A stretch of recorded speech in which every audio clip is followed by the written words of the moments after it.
Students in the college's computer gaming program have partnered with the National Oceanic and Atmospheric Administration to build an educational game for kids.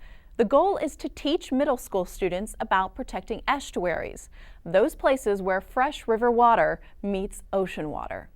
Meet Valerie, a young girl imagined in the minds of Montgomery College's gaming students.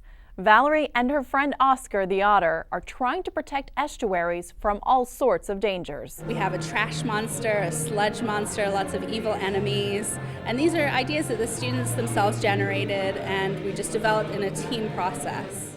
To create this online imaginary world, students do everything from animation to art to programming and even testing out their ideas with kids. I am sound, as well as I take all of the animations that have been drawn and I synchronize them with the sound. It's kind of been a learning experience for me, but there's something definitely satisfying about working on kind of an entertainment game that still educates and about such a serious issue as the environment and how we can help clean it up, basically. Education is what spurred the National Oceanic and Atmospheric Administration's Ocean Service to approach Montgomery College about creating an online video game for middle school students. We are trying to go in a new direction of introducing interactivity in gaming to get the students more excited about science and environmental stewardship. NOAA's Ocean Service didn't have the programming skills or tools to build a game in-house. So NOAA thought college gamers would provide a creative solution to their problem. It's a pilot project for us, but we believe that letting older kids design for younger kids might be something new, and we would like to explore this avenue, that approach. For Professor Deborah Solomon, the opportunity has been a win-win for the college and NOAA. They just love what the kids come up with. They love the creativity of the kids, and they let them express themselves, and they support their ideas. And for the students, the game gives them a chance to get a jump on their future careers. I've been playing games since I was 2, so for me this is just like a dream come true. Professor Deborah Solomon hopes that this will be the first of several free online games that the students will create for NOAA. Now it's time for a new segment on Montgomery College Today. We visited the college's campuses to ask students what they would want to know if they could have any question answered. Here's just one question and a professor's answer in this segment called Ask MC. My question is, what are superdelegates? Well, the superdelegates are in the Democratic nominating process. The Republicans have a different system.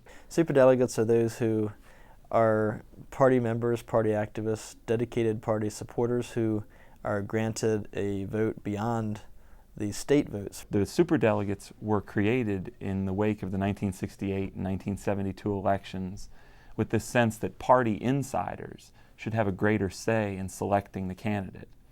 There was a series of, in 1976, Jimmy Carter got the Democratic nomination and a lot of party insiders opposed that.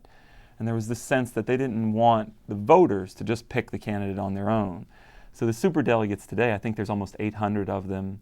They are about a third of the overall number of delegates in the Democratic nominating process. So that means 2/3 of the Democratic delegates are selected by voting, as we usually think democracy works. But the other third of the delegates are these superdelegates. So the superdelegates are those who are either members of the House of Representatives, members of the Senate, governors in the Democratic Party, or former Democratic presidents, vice presidents, and speakers of the House, and party majority and minority leaders in the House and Senate. So there's a lot of potential people to be superdelegates. And they are not bound in any way to vote anyway except what they think is the right way to vote. Now, for a lot of these people, they are from a given state. I mean, if you're a member of the DNC, you're not tied to a particular state. But if you're the governor or the senator from a state, this means that you might actually vote the opposite way that the people of your state voted. So the people of your state might have voted for Clinton, but you could vote for Obama.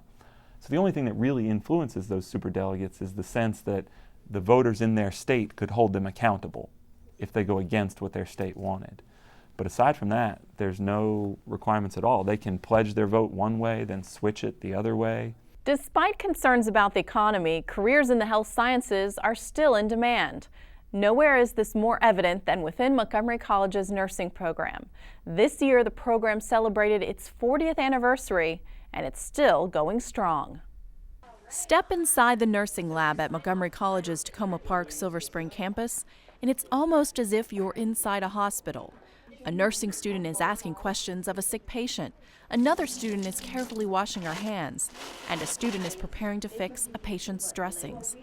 These are serious simulations because the students know that their learning will be put to test in the real world. They do have to really critically think about the choices that they have to make, because we're trying to simulate reality, which is a life and death situation. So they have to be faced with making the correct choices. The life and death situation does not deter students from wanting to become nurses. I had ended up going into the hospital, and then that exposed me to, I guess, the whole health care environment, and that's when I knew that that's where I wanted to be. It's in my blood. I've wanted to since I was a little girl. It's just what I've always wanted to do, and I can't shake it.